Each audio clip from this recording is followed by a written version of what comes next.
جلال پور پیروالا تھانہ صدر کے علاقہ کرموالی میں 3 خواتین سمیت 5 افراد کا گویائی سے محروم خاتون پر مبینہ تشدد۔ خواتین نے گھر میں گھس کر خاتون پر مبینہ تشدد کے بعد 10,000 روپے لے کر فرار ہو گئے۔ شور ہونے پر متاثرہ خاتون کا شوہر گھر پہنچا اور 15 پر کال کی۔ تھانہ صدر پولیس نے روایتی سستی کا مظاہرہ کرتے ہوئے 1 ماہ گزرنے کے بعد بھی مقدمہ درج نہ کیا۔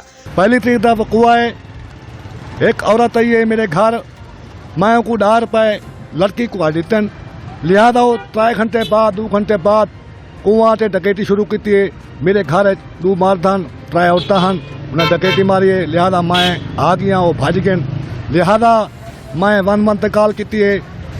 میرا پولیس تھانہ گال صدر مل جا، میری کئی بات نہیں تھوڑی، میں ملتان سیپو کمار کی درخواست دی، میری لہذا میرے گھر والے ہسپتال ہے جلال پور، وہ لا گئے، میری کئی گال نے سنی، لہذا اللہ واسطے میں عمران خان کو اپیل کرنا کھڑا، میرا حق میرے کو ملیا ونجے، میرا انصاف تھیا ونجے، میں پھرا عمران خان کو حال کھڑنا، میرا حق تھیا ونجے، بالکل میں مئی بھولیے شہینہ فدا فنڈی گھر والی وہ ہسپتال وہ کٹے نے وہ مارے نے، لہذا کئی میرا حق نہیں تھیا۔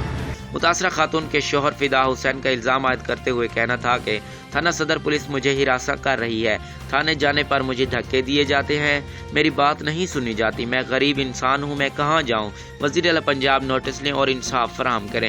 دوسری جانب تھانہ صدر پولیس نے اپنا موقف دینے سے انکار کر دیا۔ مزید اپڈیٹ کے لیے دیکھتے رہیے آپ تک ٹی وی۔